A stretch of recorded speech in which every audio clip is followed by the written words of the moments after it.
It is hard to really put it in perspective that you can be in a 2,000 square foot home, perfectly normal, and 3 hours later you're looking at the foundation and everything there is gone.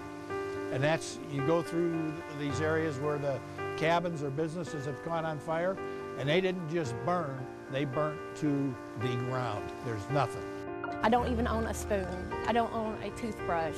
But these babies, my family, you know, I have them. And to me, I feel lucky. I don't care what was in there. I have them and I have this community. You got people who are ready to give you the shirts off their backs. This is when the true colors of your community shows. It's when things like this happen. Some counting their blessings even as they face the loss of their homes. The family still waiting for news about missing loved ones in the wake of severe county wildfires, when we expect to learn more today. Plus, it's heartbreaking. This has been our #1 store. But we will rebuild and get going again. The damage done in McMinn County. The schools closed today, and the way you can help tornado victims on this Thursday edition, live from Gatlinburg. Thanks for joining us. We're glad you're here. I'm Abby Ham.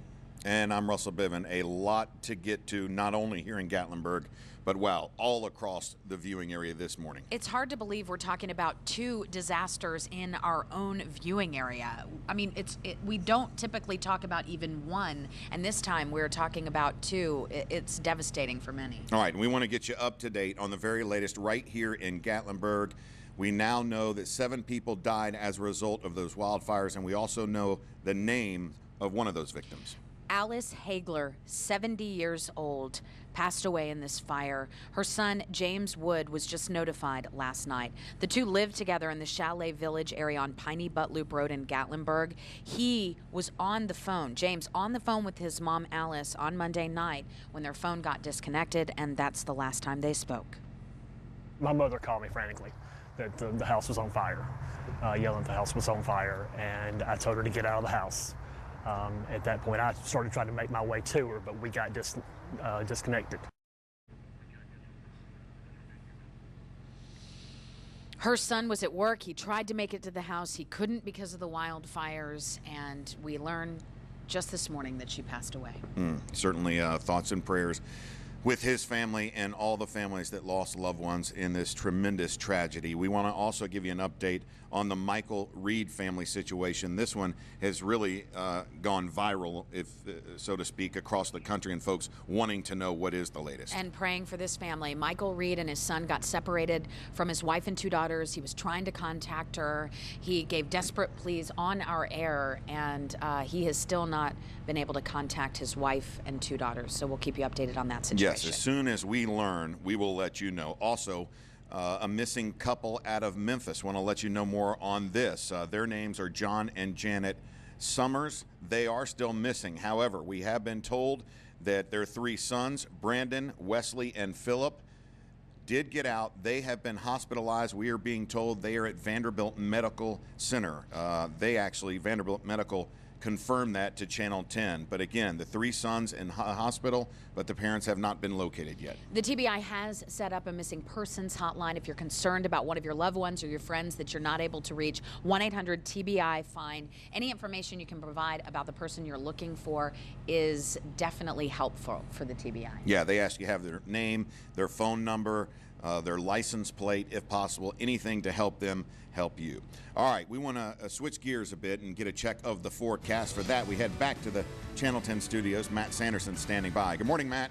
Good morning, Russell and Abby. Today we start off on a much quieter, a calmer note than yesterday. One of the damage reports coming in yesterday, out of the many that have come into the newsroom, and this one really hits me hard just because you look at it and Save a Lot meant so much for the folks in Athens, and unfortunately this is a picture of Save a Lot being destroyed by the tornado yesterday. A confirmed EF2 that we're going to talk more about throughout the newscast. But boy, Skywatch radar right now picks up on, for the most part, partly cloudy to mainly clear skies. much calmer conditions for your Thursday. Starting off with temperatures in the 30s to near 40. We're going to peak in the low 50s to near 50 this afternoon. We're going to see plenty of sunshine and plenty of nice weather today. We're going to cap off the work week tomorrow with abundant sunshine, and another chance of rainfall becomes knocking on our door by late Saturday, heading into Sunday, Monday, Tuesday, and Wednesday. We'll talk more about that coming up here in just a little bit. We're also going to talk about what you can expect beyond that. It does look some cold air will try to push back into the southeast United States. More on that in just a few. Abby and Russell. All right, thanks, Matt. We want to keep you up to date on the numbers we know now. 7 people confirmed dead, 53 others injured at least at this point. Yeah, and the number of structures yesterday were at 150.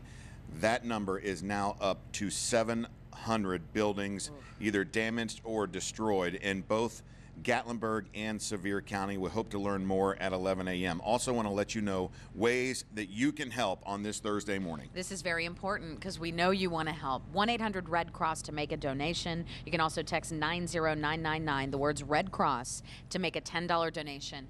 And we in East Tennessee want to band together for these people who so need us. So WBIR and WTNZ have joined together with WATE and WVLT to help raise funds for wildfire relief. All right, and that number there on your screen.